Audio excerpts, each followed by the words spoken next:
Hello, Canucks fans. Welcome back to another episode of Canucks Conversation, which is brought to you by Bet365. Open an account with Bet365 today.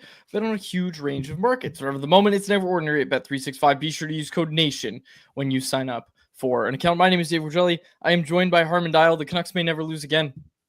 What a performance last night. We're going to talk to Jeff Paterson of Rinkwide Vancouver, who is breaking down this game last night. I'm not sure he'll have the same take as us.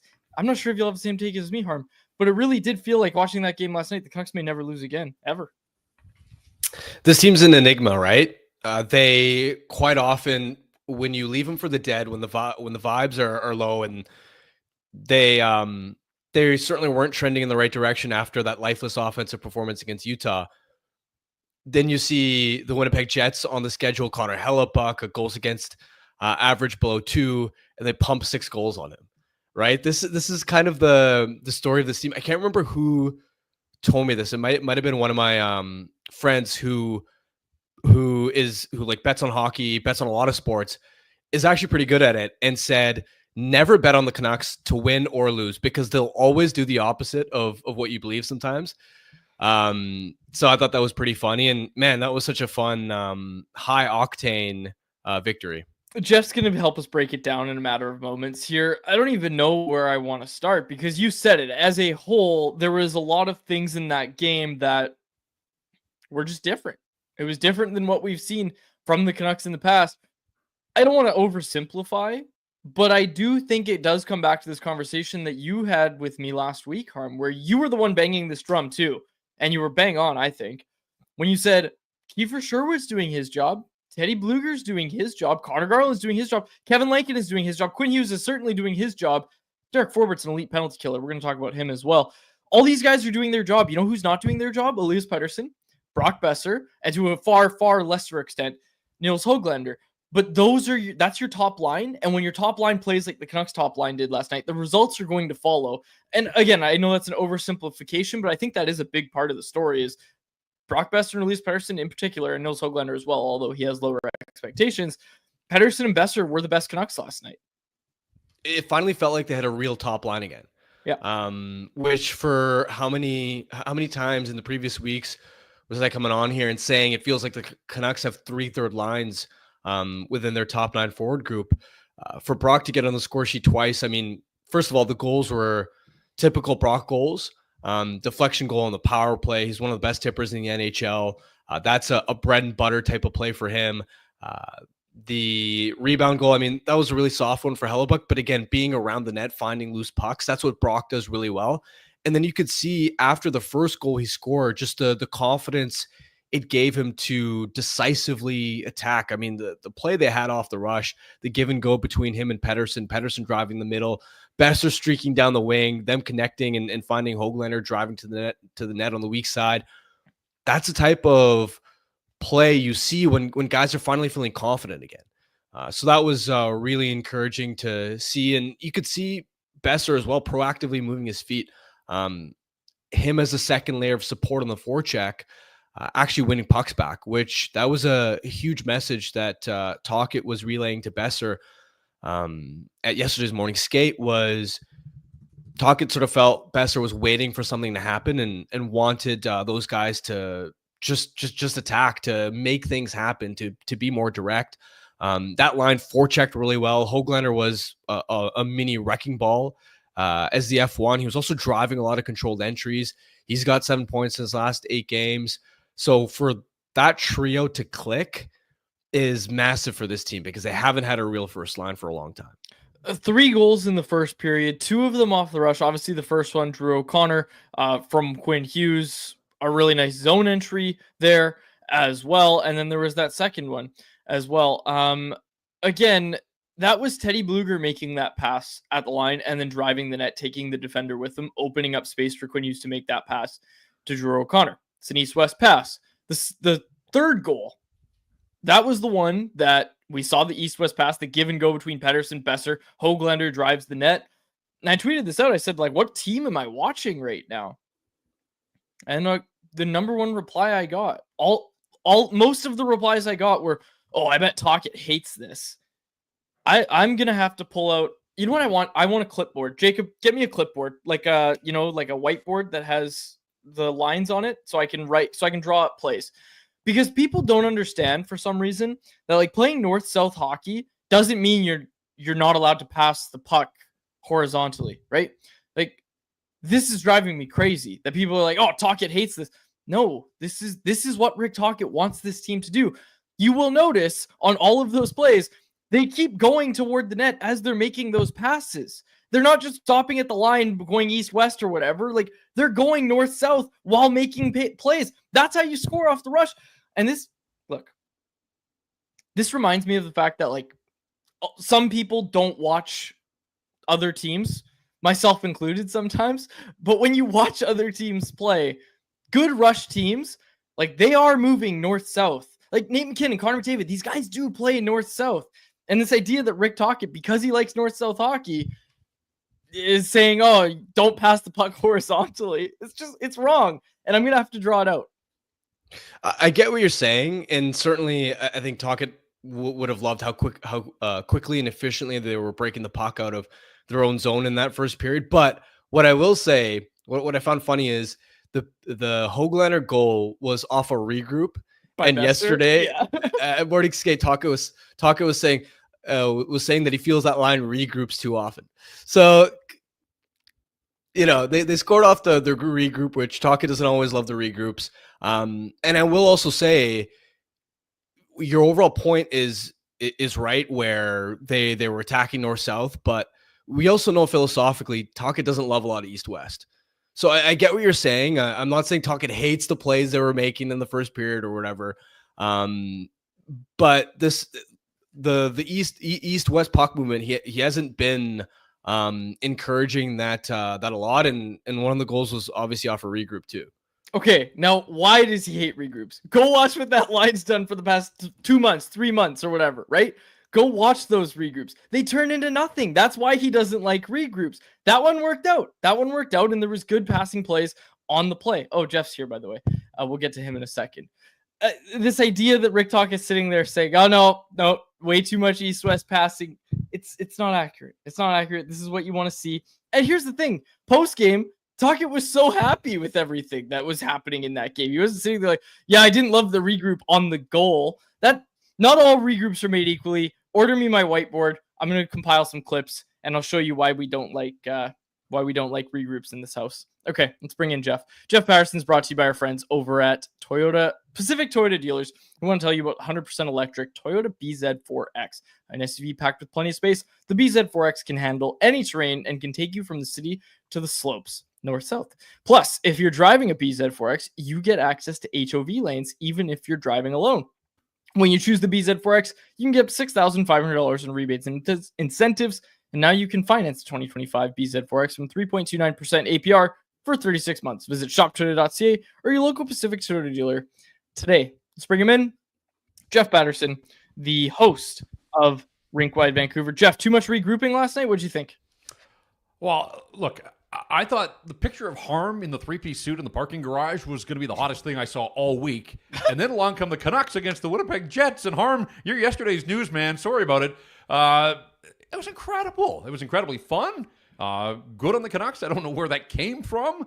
I was one of those ones that said, "Hey, 6 against the Blackhawks. Come on, that's whatever. Everybody beats up on the poor Blackhawks." But these are the Jets. These are the Winnipeg Jets, as Harm said. Hellebuyck with a 1.99 goals against average. He averages less than 2 goals given up per game. Hadn't given up 3 in a first period all season. And the Canucks get 3 in the opening 20, and they do it in style, looking like the Harlem Globetrotters. So I think for a night, Rick Tocchet probably was just fine with some of the east-west, as long as it involved north-south as well. And yeah, that's what we're talking about. My goodness. Straight off the pages of GQ, all business. Unfortunately, the Canucks game on Sunday didn't live up to Harm's outfit. But last night, you were just a game ahead of yourself is what happened there, Harm. You were dressed for Tuesday night, and unfortunately, it was on Sunday. Yeah, set the tone early. That's what turned the vibes around. 100%. J-Pat, what did you make of the top line? What did you like about their performance last night? Well, look, Brock Besser was probably overdue, right? I mean, this guy's been a pretty consistent scorer. We know all the storylines of the trade deadline and his future and everything else, and moving away from JT Miller and turning a page after the trade. But you still think a guy with the hand-eye that he's got at some point was going to get a stick on a point shot. So I do think probably a little unlucky. That was sort of vintage Brock Besser on his run to 40 goals last year. I liked his second goal, though, and not so much whacking at a loose puck, initiating. To your point about Rick Tocchet talking about him being a reactor and needing to do a little more, he gets in on his horse on the forecheck and forces the puck back to the point and then gets to the net for the loose puck that was there. So I just liked a lot of that. He just looked way more engaged. And he said after the game, like, somebody said, oh, you look pretty fired up. And he said, yeah, probably more relieved than anything. When you're a goal scorer and you go a dozen and your team's not scoring many and you're not winning as much as you'd like, I think you wear that. And you could see that just talking to him over the last couple of weeks. So good for him. I thought, look, we've talked, how many times have we talked about Nils Höglander since Christmas has been one of the best forwards, and he maybe hadn't had the production to back that up, but the underlines were all terrific. It shows that if you stick with it and you keep doing the right things repeatedly, eventually there is going to be payoff. And so, what did you say? 7 points in the last 8. I think it goes back. It's 8 and 11. Like, whatever. This is his best stretch by a mile. And so that's good to see. On the season, his goal total is still nowhere close to where you'd like it to be, but there are 14 big games still ahead. And if this is him starting to emerge, much as we've said about Elias Paterson for the last little while, keep those guys together and see if you can't ride them to a big win in St. Louis to set the tone for the 6-game road trip. Guys, we know that Winnipeg's going to be waiting there at the back end, the 6th game of this 6-game trip. If I'm the Canucks, I think baseline they have to go 3-3 on this trip. 3-3 may not keep them above the bar, but I think it'll keep them in the playoff chase. But you've got Winnipeg that's going to be looking for its pound of flesh on that afternoon game on March 30th. So you better be 3-2 by the time you're rolling to the peg for the final game of the trip. So there's pressure, obviously, every night for the Vancouver Canucks, but on a night when Calgary had already won and St. Louis was winning, they needed that win.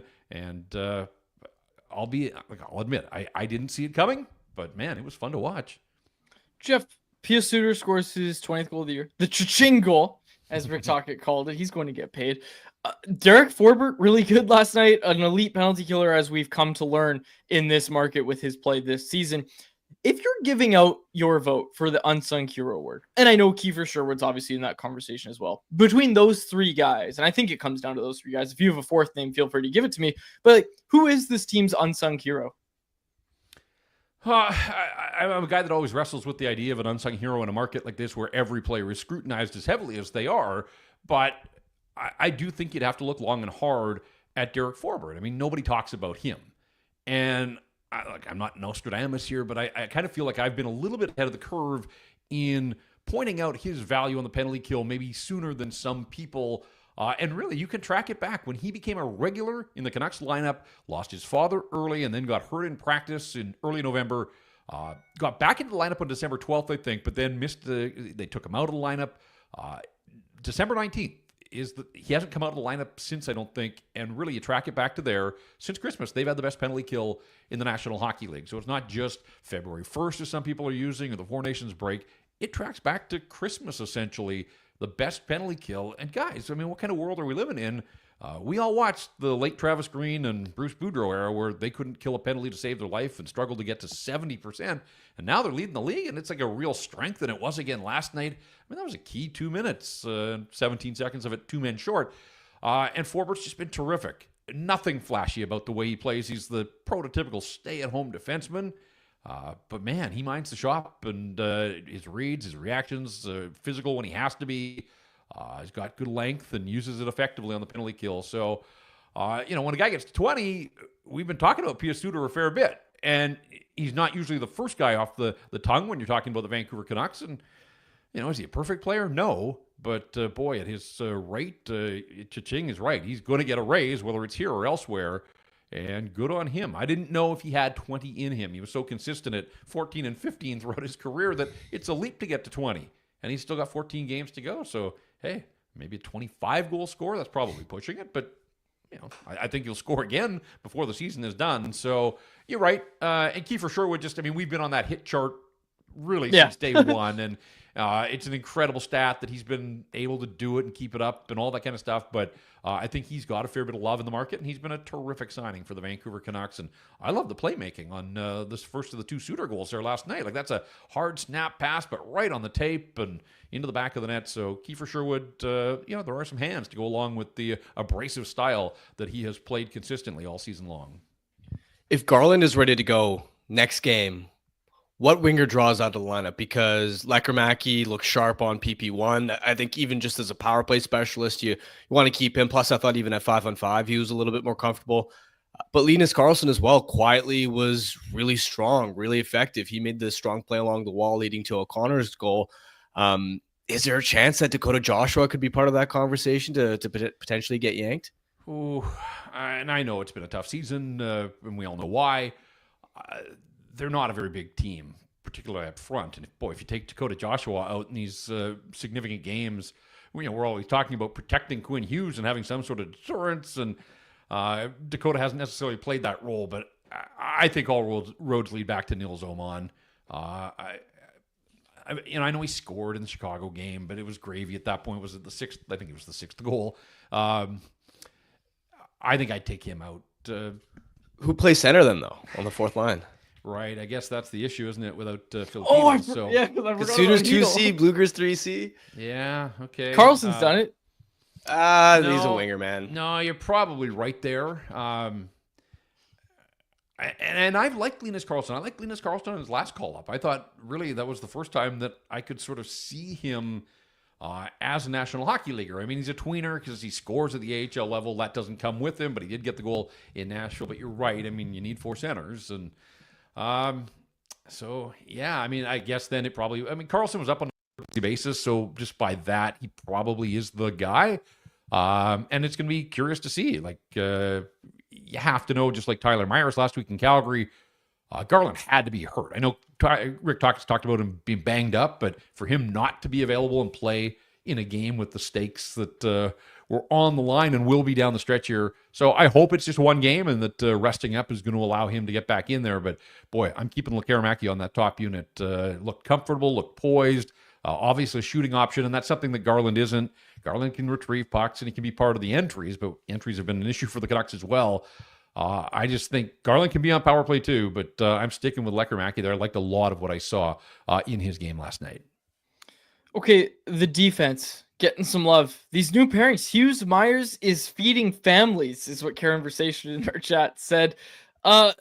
We talked while Hughes was out about, wow, Philip Hronik's really doing a good job by himself, basically running a pairing. Maybe this is something they can do. They go to Paterson, Hronik, Marcus Paterson, of course, and then they go to Hughes Myers. A good night for the Canucks defensively. You got to stick with those pairings. But Jeff, do you think that that's a sustainable way to find success?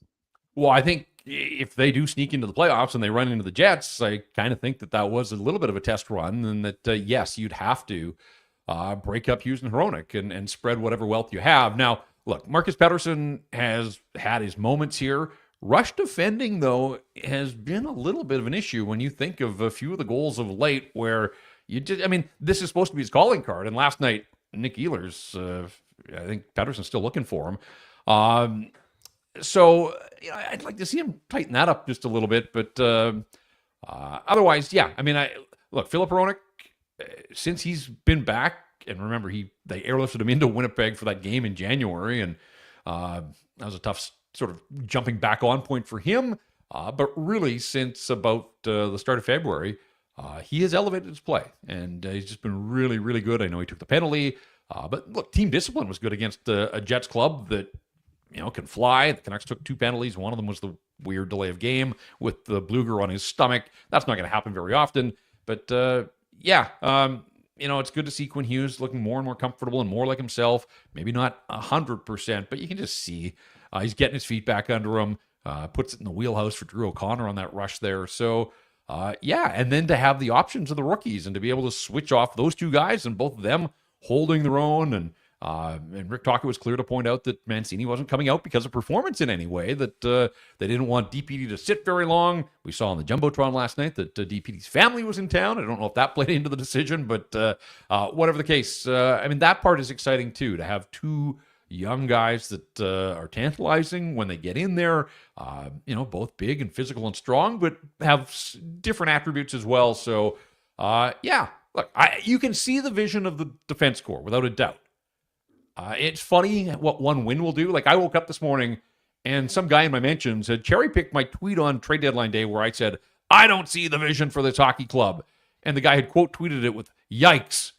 And I was like, look, just because you beat the Jets, you don't become the Jets, right? Like, that's not how this works. You don't swap places. You beat Winnipeg, you go to the top of the NHL standings. They need more. They need more nights like last night. They're going to need more for the rest of the season, and they're certainly going to need more moving forward. So don't go around pulling. Like, that's not from, like, bad takes exposed or anything. On trade deadline day, they weren't scoring. They weren't playing well. For a night, they rose up, and it was awesome. And I hope they can do it again over these 14 games. But I just thought, come on, like, be a little better than the cherry picking of yikes after they beat the Winnipeg Jets by a score of 6-2. Save it for when the Canucks sweep the Jets in the first round. No, fair enough. Jeff. You want to throw it back in my face then, of bring it on. But a lot will have to happen between now and then. But what a fascinating road trip coming up. And it's funny, St. Louis Blues of all teams, 10-2-2 in their last 14 games. Like, where did that come from? They have been the model of mediocrity all season long, and all of a sudden they're the hottest team in hockey. So it'll be a challenge for the Canucks, but hey, they won there handily back in late January, and we'll see if they can do it again on Thursday night. Final thing, Jeff, just an exercise we did yesterday. I'd like to get your take on it. Rank the 4 teams that are fighting for the final wildcard spot. Rank them in order of not what you want to see, likelihood of them actually getting in. I think what Harmon and I landed on was Canucks, Utah, Blues, Calgary coming in at 4th. I think the strength of schedule for the Blues and the fact that they've got 8 home games and 6 road games, they beat up Nashville last night and they get Nashville twice more here in the span of a week. Plus they get Chicago in there. I think their next 5 are 2 against Nashville, 1 against Chicago, the Canucks and Montreal. So, I think the way that the Blues are playing, they are spreading it around. Robert Thomas has led them in scoring on this hot stretch, but Jordan Kyrou is up to 29 goals. He had 2 last night. Pavel Buchnevich all of a sudden coming along. Here's one for you guys, and I don't know if you would agree, but Harm, I know you keep a pretty close eye on what's going on around the league. I think Cam Fowler is one of the underrated acquisitions by the St. Like, I kind of thought he was just spinning his wheels in Anaheim and might finish his career as a Duck going nowhere. He's got like 25 points since he was picked up by the St. Louis Blues, and they're without Colton Parayko right now, and you'd think that would hurt them, but they've got the guy that backstopped Canada to the Four Nations Championship, and Jordan Binnington doing his thing as well. So I think that just, again, puts this premium. I'm not sure that the Blues are going to lose more than 5 or 6 games the rest of the way, and that means the Canucks have to match that. And the Canucks have a way harder schedule. So I'm not saying the Canucks can't do it, but boy, if they can get a regulation win in St. Louis to start this trip and take 2 more off the St. Louis Blues, that'll go a long, long way. So massive game tomorrow night. But if I'm handicapping it, I'm saying St. Louis, followed by the Canucks. Calgary, I think, ultimately will fade, but good for them. Good win on back-to-backs. Rangers sucked, obviously, but that's not Calgary's fault. And then I think Utah, ultimately, they're leaning on Karl Vejmelka. I mean, 11th straight start last night against the Oilers. They got schooled there. I think the clock is going to strike midnight on Utah. They're not very good at home. So that would be the order. And I mean, unless Utah finds something magically, I think it's going to be St. Louis and the Canucks as things play out. Interesting that Utah's at St. Louis on the final night of the regular season, so we'll see if it comes down to that. Could be a massive game, but I do think that the Blues are probably a little bit ahead of the Canucks in the driver's seat just based on what the Canucks have in terms of strength of schedule. Love it. Thanks, Jeff. Appreciate you doing this. We will see you on Rinkwide tomorrow night. All right, guys. There he is. Jeff Paterson, host of Rinkwide Vancouver, which has its own YouTube channel that you should be subscribed to. So make sure you go do that. Rinkwide Vancouver post-game shows, courtesy of our man, Jeff Paterson. Okay, Harm, get on your soapbox. You tweeted about it. The New York Rangers suck doo-doo last night. What did you see in that game? Didn't you call it like the worst performance you've ever seen in your life or something like that? I said it might be one of the worst performances I've seen from any team all season. And it's funny because they only lost 2-1, but Trust me, if you watch that game, it was that bad. Shesterkin bailed him out. It was watching. Well, first of all, before I rip on the Rangers, I got to give some credit to the Flames. That's a gutsy character win on the second leg of a back-to-back to shellac the Rangers 35-13 on the shot clock. Gutsy stuff, especially when their season was teetering on the edge of disaster. They'd lost 3 straight games heading into that one. Wolf didn't even start that game. They could have easily lost that one too, and it could have been curtains on their playoff chances. So for them to dig deep, they legitimately played well. But putting that aside, the Rangers were, I haven't seen a hot mess like that since the peak dysfunction of the end of the Bruce Boudreau era, in terms of how disorganized they were as a team, the terrible turnovers, the odd man rushes they gave up. In the third period, it was wild how many times you'd have a Rangers forward carrying the puck, throwing it away to nobody, right? I saw a play where Panarin had it in the attacking end. He threw it into the slot. And sometimes you see players, they'll try and make those like hope plays where, you know, a lot of sticks and bodies in the way, but you're just hoping that the pass somehow gets through. The problem with the pass was there was literally no Ranger within the vicinity of the slot. It's just like so many boneheaded decisions with the puck that just made you want to rip your hair out. Keandre Miller, what the hell happened to him? He used to be one of the young, up-and-coming, promising top 4 defensemen. Dude cannot handle a puck to save his life right now. It was like, I can't even put into words how much of a tire fire that third period especially was. It literally felt like it was a group of individuals that had never played together in their lives. I mean, on breakouts, forwards aren't moving their feet. I'm talking like basic pro-level habits that the Rangers can't seem to, for whatever reason, display. Paul Papadoulis in the chat. Terrible turnovers? Odd man rushes? Do they have JT Miller playing for them? They do. Oh, it wasn't a question. Sorry, I read it wrong. It's like they have JT Miller playing for them. Box Van Gogh said they have the Miller hangover already. How much of this is on JT Miller, Harm? I mean, Miller's actually been great since he got to New York, and he didn't stand out to me as one of the players making those egregious mistakes.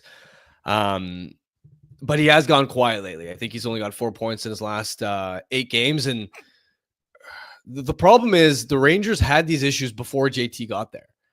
Yeah. And JT is not exactly the type to button culture changer. Yeah, he's not going to button those. All right, guys, we really got to dial it in here. No, that's not JT. You brought up the 8 games. 4 assists for JT in his last 8 games. 4 goals, 4 assists in his last 8 games for Elias Paterson. So the Paterson haters are quiet right now, and that's natural. The play has improved, so it's going to happen. But I'm just going to take this chance to at least remind people that I did not change my tune at all. As soon as the JT Miller trade happened, the first thing I said was that's a great trade for the Canucks. You're getting out of the final years of JT Miller. Like, this trade was risky for the Rangers because of the long-term implications. It's a massive failure for them if they don't make the playoffs this year. Like, he was the guy that was supposed to be the catalyst to get them over the hump. And that's not JT's fault. Like, I'm not trying to rip JT the player. I'm just saying from the Rangers perspective, for all the Rangers fans that were confused why they made the trade at that time, like, those fans' greatest fears could come true if the Rangers missed the playoffs. Because, like, I said it before when he was still a Canuck, like, JT Miller's not getting better, right? I think someone has to remind me. I have a bet with some Canucks Convo listener, might be for a Pirate Pack, that he never hits 100 points in his career again. Someone said he's going to hit 100 points. I just said that's not going to happen ever again in his career. And I stand by it. I said that while he was a Canuck, and I stand by it now that he's a Ranger. And I'm not trying to dump on JT. I'm just saying that that's a contract. That's a player that I don't think is going to age super well. It is aging super well. I had that take at the start. Wanted to at least remind everybody not to take a victory lap in mid-March, but you know what I'm trying to say, right? Well, it's just the logic of the Miller trade required the Rangers being contenders during these. JT's 32. You've got to be a contender not just for the playoffs, but for the cup within these next 2 or 3 years before he reaches his mid-30s. Yep, exactly. And that's my fear. It's not the JT side of it. JT will perform just fine in New York. He's motivated there. He wants to be there. He wanted a fresh start. I'm sure he's going to perform just fine. The problem is their core continues getting older. I mean, how many forwards do they have on the wrong side of 30 between Panarin, Zibanejad, Trocheck, Kreider, who's taken a big step back this year? Their weight, and even when the Rangers were good, anytime you'd watch them in the playoffs, they were always way too reliant on special teams and goaltending. Now that the special teams have fallen off this year, it's literally just been Igor that they rely on. They are one of the worst defensive teams in the NHL, and I just don't know how it's going to get better for them anytime soon. Now they could make the playoffs next season, but as far as actually contending for a cup with Miller, that's where I just don't believe that they're going to get back to being legit challengers for the cup again. Jacob's got something for us. The other night, I'm giving him a second to get it. The other night, you saw Victor Mancini, speaking of the Rangers and the Miller trade. You saw Victor Mancini with the puck at the line. We were talking about it. Quinn Hughes beaver tailing. We talked about it after the game. This is something we discussed on Canucks Conversation. Beaver tailing for the puck. Now, there's a lot of like clickbait sites out there. This one is from New York Rangers Insider. The headline is ex-Rangers defenseman Victor Mancini's time in Vancouver may be over after disrespecting Captain Quinn Hughes. Then Mancini's benched the next game. You know somebody's grandpa or parent or whatever, whoever in your family uses Facebook, right? You know that they're like, oh my gosh, it's true. Like, I wasn't sure if it was true, but now he's scratched. It's true. His time in Vancouver is over after disrespecting Captain Quinn Hughes. That is just a funny headline Jacob wanted to bring up. That's so funny. It is. It's good. Okay. Let's go. Okay, people are asking for a Heedle update. We're going to get to anyone else in a second here. It's a full team day off today because it's a travel day, so we don't have an update on Filip Chytil. I don't know if he traveled with the team. Do you know? Was Tocchet asked this last night? I don't think anyone asked. Yeah, I don't know. The last update I had was as of yesterday's morning skate, where Tocchet just sort of called it a situation that they have to continue assessing, and that later that day he would get some type of update from the medical team. Another thing Tocchet brought up is like he's had these before, so I think they are leaning on Chytil a bit too to be like, okay, like yeah, and not like, okay, Philip, you feel good to play. Like it's not that. They're just like, how do you feel? Like he obviously knows his body, is what I'm trying to say. I'm not saying that the Canucks or medical staff is saying, yeah, just clear yourself whenever you're ready to go. Nap, I don't know. Do what you got to do. That's not what I'm saying. I'm saying that Tocchet alluded to the fact that they are going to be really careful with it, and of course that Chytil's had them before, so you can kind of your body, right?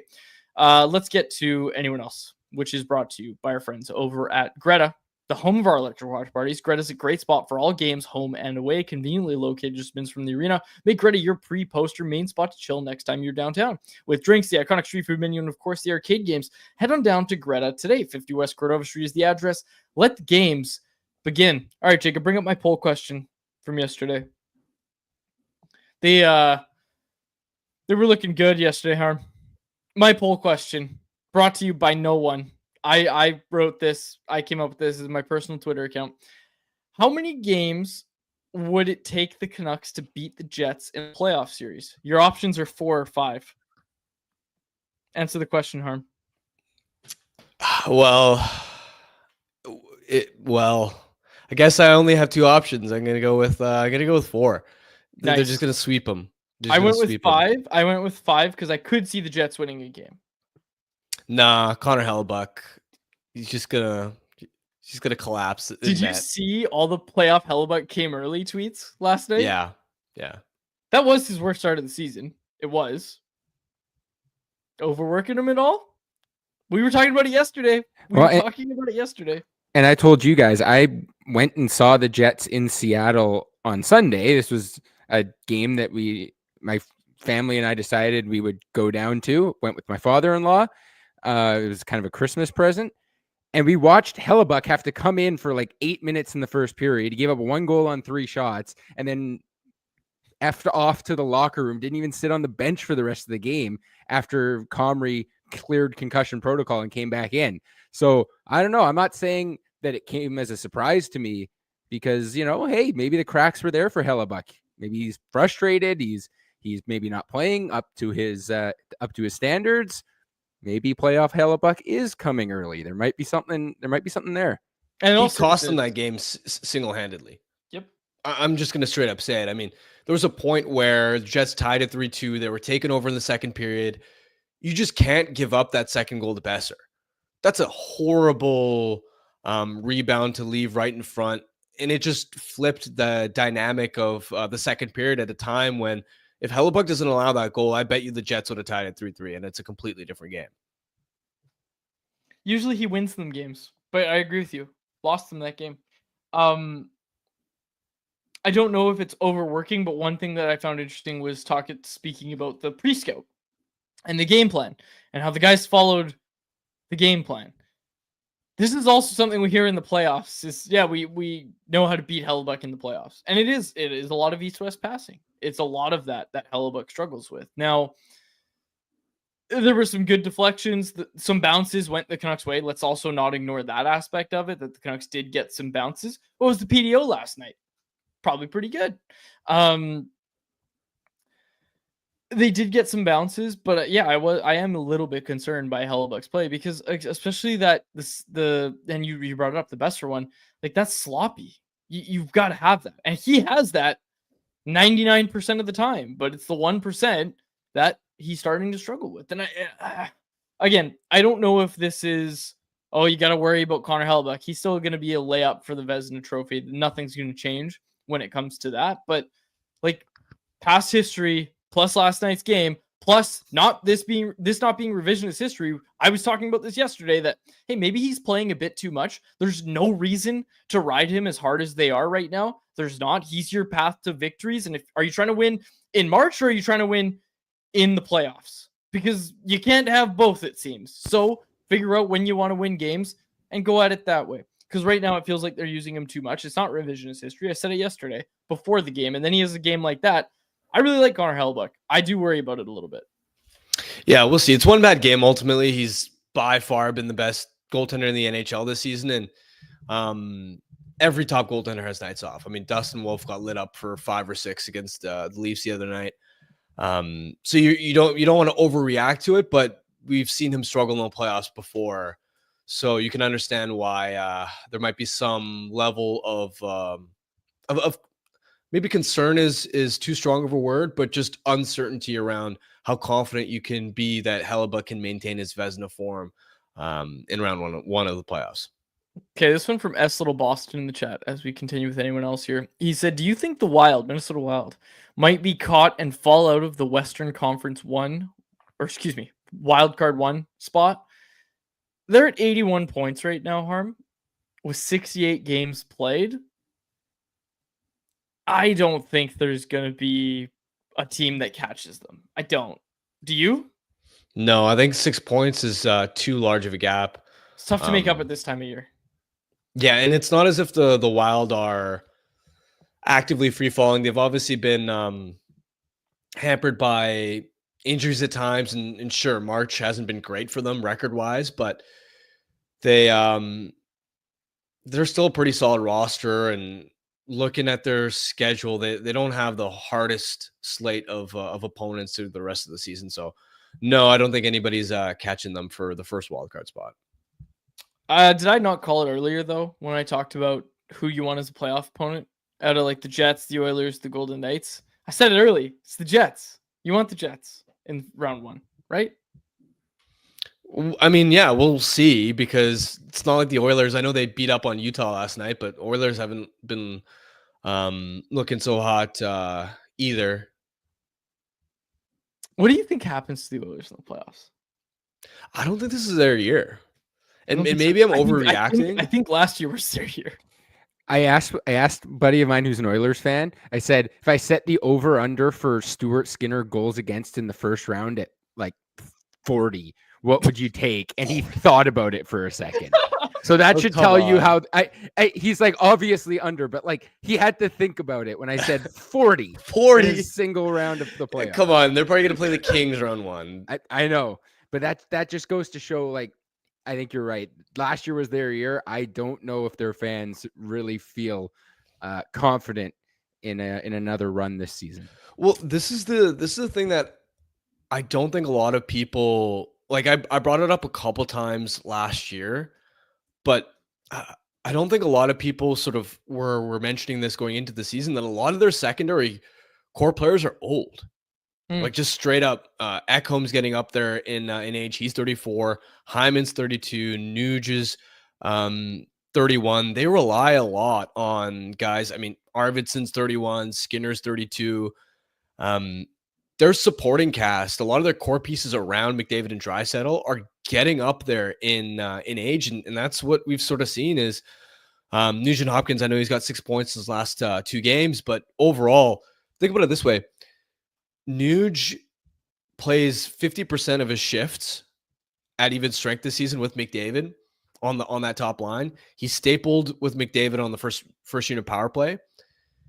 He's going to hit what, 50 to 55 points this year?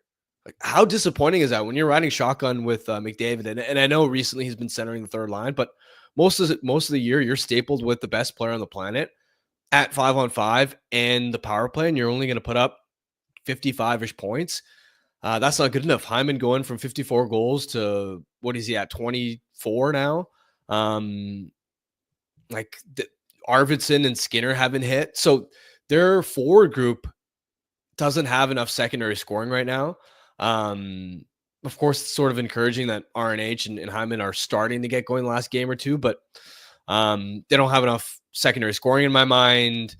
Their blue line, we'll see, right? I like the Wallman pickup for them, and you hope Ekholm can bounce back, but Ekholm hasn't really looked like Ekholm at times this year, and then you got a big question mark in net with Skinner, so we'll see. I don't know what to make of the Oilers right now. How about the East? Like we've talked about the Montreal Canadiens. Are they just going to hang on to this? Because I would love it. I would love to see the Montreal Canadiens hang on to that spot. I think that'd be great. Yeah, I'm not feeling so great about the Rangers after seeing the way they played last night. Here come the Islanders. Yeah, although that Islanders roster still isn't very good, especially without Brock Nelson. I'm disappointed that the Blue Jackets have lost 4 straight. That's the team I really wanted to see. We were all Canadians some competition. I don't think there's anybody that was out there being like, "Oh, I hope the Blue Jackets don't do well this year." Like everybody was pulling for the Blue Jackets, especially recently. Like when they were playing so well, and we saw Zach Werenski again. This guy's going to be a Norris finalist, and rightfully so. Probably pick up some heart votes too. Everybody's rooting for the Blue Jackets, and yeah, it does suck to see them fall off. Yeah, I'm hoping they make it interesting, but yeah, I mean, Canadians are the deserved frontrunners right now. They're on a bit of a PDO bender, so that's always a little scary because if that reverses at any point, then the goals could kind of dry up. But right now, Suzuki and that top line is just absolutely rolling. I mean, we saw that in Vancouver as well. I was making a joke about the Islanders, by the way, when I said, "Here come the Islanders." I mean, they're only 3 points back, so you can't write them off. I can write them off. I'm doing it right now. I am writing, dude. Pirate Pack. Well, I'm not betting on them making the playoffs. Okay, Jacob's got this meme that I sent. Pull it up, Jacob. I sent this to you, didn't I, Harm? I thought I did. You did, yeah. Yeah, I went to the group chat there. And for those on the podcast, it's a astrology chart, and it's a guy saying, "Who the frick believes this stuff?" And then it's the NHL standings with the same guy saying, "Here come the Islanders." And it's like, yeah, like, come on. Let's get real here. I get it. I get they're a few points back, but come on. It's the Islanders. What are we talking about? Although, like, that's the thing. Who would have thought the Montreal Canadiens, man? Who would have thought that they'd be there, like right there? And ultimately, let's also not discount the fact that all it takes is a team like Detroit or Columbus, or yes, the Islanders, to go on a bit of a run like the Blues did.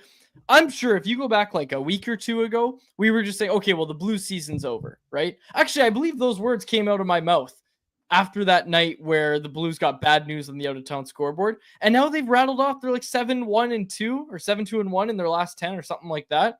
Like, let's also not discount the fact that there is still like a month to go in the season. Any of these teams could just go on a heater and totally change the conversation. Yeah, no doubt.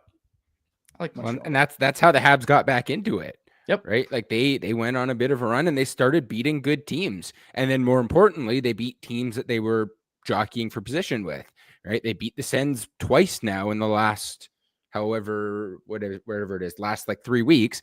And I mean, obviously the Sens are in that wild card one, but Montreal has won the games they needed to win, picked up a couple loser points, and all of a sudden they're right in the wild card chase, which I'm going to take a mini victory lap because I did say before the season, I thought Montreal could contend for a wild card spot, would probably fall out. I kind of thought they would be what Columbus was. And then at the end of the year, they'd fall out. Whereas in fact, at the end of the year, now they're catching some PDO luck and getting themselves into contention. And minus 16 and just goal differential. Yeah. Well, I mean, look at the Canucks goal differential, right? Minus 14. And just wait, like if Lane Hudson wins that Calder, I'm going to take a quads level victory lap on the very first show after the awards. He's got to be the front runner right now Yeah. because Wolf would have been the front runner in my mind if the Flames made the playoffs, but it's looking a little bit dicey for them, even though they won last night. I don't think Wolf's going to get the votes if the Flames miss the playoffs. So it's just between Hudson and Celebrini then. And then, I think Hudson's the slight favorite right now. Someone said when the voting comes out, and that's the thing. I was going to say, because all the ballots are made public, Jacob's going to pull them up on the screen, be like, neither you or Harm had him in your top 5. You didn't vote for Lane Hudson. Anything to let Jacob not be right. No, I will have Lane Hudson number 1 if I had to vote today. I will have him number 1. Someone was talking about this, though, that apparently, and I don't know if this is true. Someone tell me if it's true. Someone said, all the Montreal reporters, when they have to vote for someone, they don't put the other finalists, the other obvious finalists, they don't put them on their ballot to maximize the number of points for the Montreal player. I don't know if that's true, but it's something that I'm definitely keeping an eye on. It sounds like something that the Montreal exactly. That's what I'm saying, but I'm trying not to, slander anyone or any media group. But it is something I'm very excited to watch for now that Lane Hudson is like pretty clearly the front runner. It's like Lane Hudson, number 2, Matt Will Smith, Will Smith getting Calder votes over Celebrini. Jonathan Lekermacki, I really liked him on the power play in the Canucks game in March against the Jets. He's number 3. Siplikov has a cool name on the Islanders. Okay. Yeah, I'm going to be watching for it. But yeah, honestly, 1, 2, 3, probably Hudson, Wolf. Wolf goes to number 1 on my ballot if the Flames make the playoffs. Don't think that's going to happen. So Hudson, Wolf, Celebrini is my top 3. Yeah, top 3 is so close, though, that on any given night, that order could flip. Yep. It's like Celebrini could go to number 1. Yeah. And it's nice that there's an actual Calder race and it's not just a runaway.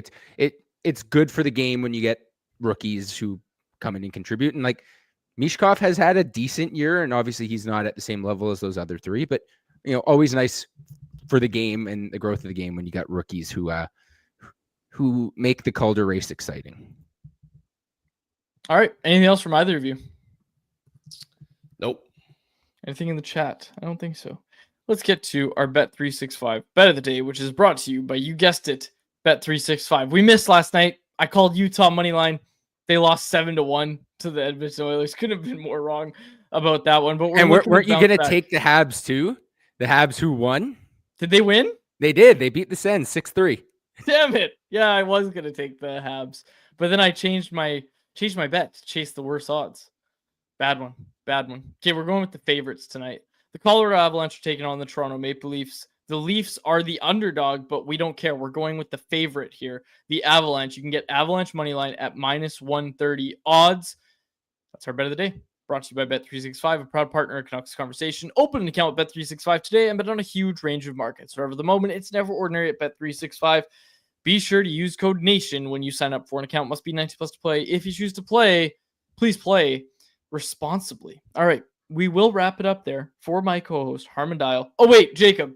Family Feud survey, how are we looking? Oh, we reached 100 like a day and a half ago. We're good.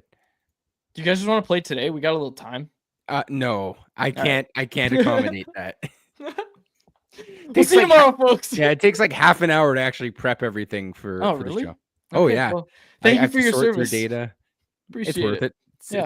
It's the highlight of the week for a lot of our listeners, I'm sure. That's right. It'll be on tomorrow then. It'll be on tomorrow. Don't mess up anybody's rhythm. We'll play Family Feud tomorrow, and we'll be back tomorrow. As I was saying, for my co-host Harmon Dial and our technical producer Jacob Lazar, our thanks again to Rink Wide Vancouver's Jeff Paterson for joining today's show. My name is Dave Quadrelli. Thanks so much for this episode of Canucks Conversation.